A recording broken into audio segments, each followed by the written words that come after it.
We welcome you to part 2 of selections from Theosophy's sacred teachings in the Key to Theosophy.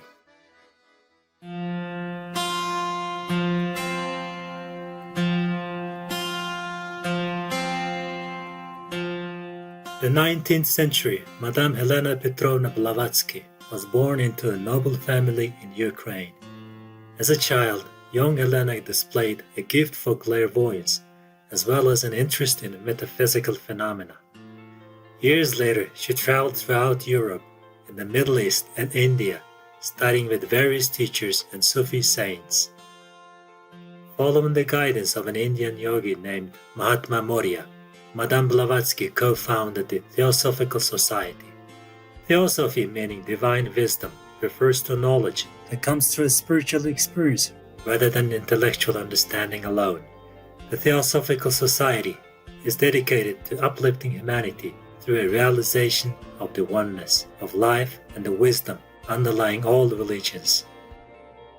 Madame Blavatsky wrote several important books on theosophy, including Isis Unveiled, The Secret Doctrine, The Key to Theosophy, and The Voice of the Silence. The Key to Theosophy unlocks the door that leads to a deeper study of theosophy. In contrast to other theosophy volumes, it is written in simple explanatory language. Readers are thus able to more easily understand its fundamental principles. Today on Words of Wisdom, we invite you to join us for excerpts from the Key to Theosophy. The wisdom religion is esoteric in all ages. Inquirer: since Ammonius never committed anything to writing, how can one feel sure that such were his teachings? Theosophists: neither did Buddha, Pythagoras, Confucius, Orpheus, Socrates, or even Jesus leave behind them any writings. Yet most of these are historical personages, and their teachings have all survived.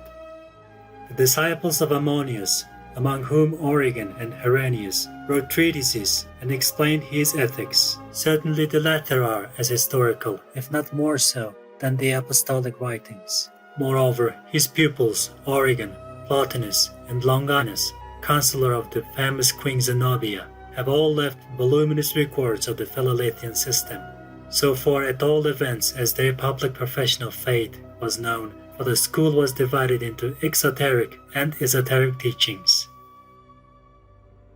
Inquirer: how have the latter tenets reached our day, since you hold that what is properly called the wisdom religion was esoteric? Theosophist: the wisdom religion was ever one, and being the last word of possible human knowledge, was therefore carefully preserved. It preceded by long ages the Alexandrian Theosophists, reached the modern, and will survive every other religion and philosophy. Inquirer: can you give me some proofs of its esotericism? Theosophist: the best proof you can have of the fact is that every ancient religious, or rather philosophical, cult consisted of an esoteric or secret teaching and an exoteric outward public worship. Furthermore, it is a well-known fact that the mysteries of the ancients comprised with every nation the greater, secret, and lesser public mysteries, e.g., in the celebrated solemnities called the Eleusinia in Greece, from the Hierophants of Samothrace, Egypt, and the initiated Brahmins of the India of old, down to the later Hebrew rabbis, all preserved for fear of profanation, their real bona fide beliefs sacred. The Jewish rabbis called their secular religious series the Merkava, the exterior body, the vehicle, or the covering which contains the hidden soul, i.e. their highest secret knowledge. Not one of the ancient nations ever imparted through its priests its real philosophical secrets to the masses, but allotted to the latter only the husks.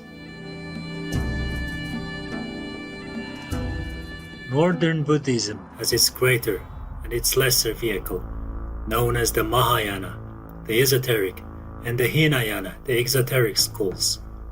Nor can you blame them for such secrecy, for surely you would not think of feeding your flock of sheep unlearned dissertations on botany instead of on grass. Pythagoras called this gnosis, the knowledge of things that are, or agnosis on onton, and preserved that knowledge for his pledged disciples only, for those who could digest such mental food and feel satisfied, and he pledged them to silence and secrecy.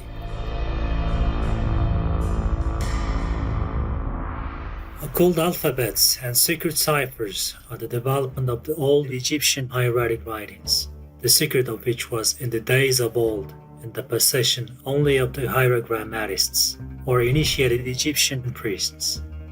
Ammonius Saccas, as his biographers tell us, bound his pupils by oath not to divulge his higher doctrines except to those who had already been instructed in preliminary knowledge, and who were also bound by a pledge. Finally, do we not find the same even in early Christianity, among the Gnostics, and even in the teachings of Christ? Did he not speak to the multitudes in parables, which had a twofold meaning, and explain his reasons only to his disciples? To you, he says, it is given to know the mysteries of the kingdom of heaven, but unto them that are without all these things are done in parables. The Essenes of Judea and Carmel made similar distinctions, dividing their adherents into neophytes, brethren, and the perfect, or those initiated. Examples might be brought from every country to this effect.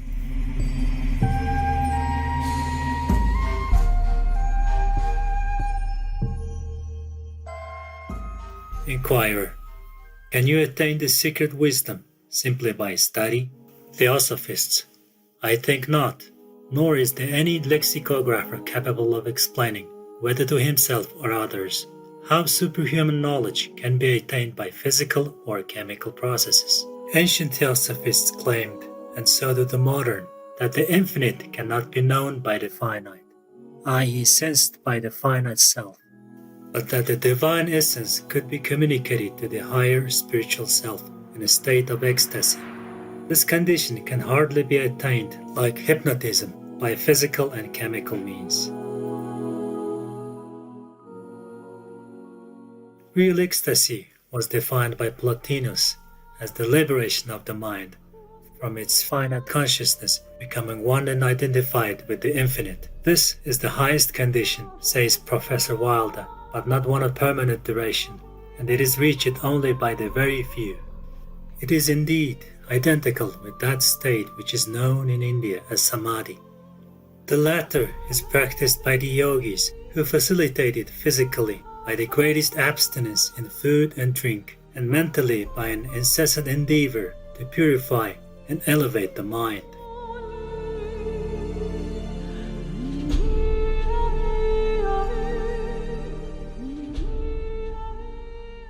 Meditation is silent and unuttered prayer, or as Plato expressed it, the ardent turning of the soul toward the divine, not to ask any particular good, as in the common meaning of prayer, but for good itself, for the universal supreme good of which we are a part of on earth, and out of the essence of which we have all emerged.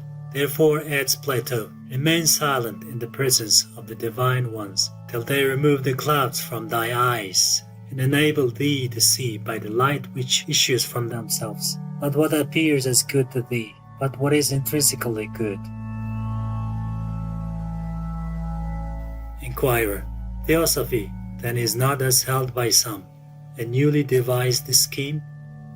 Theosophist: it is as old as the world, in its teachings and ethics, if not in name, as it is also the broadest and most extensive system among all.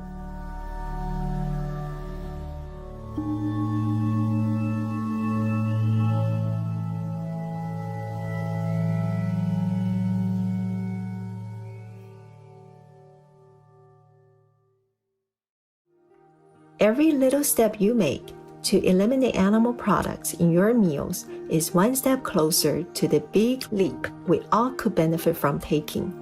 Austin Aries, vegan. Perceptive viewers, thank you for joining us today on Words of Wisdom.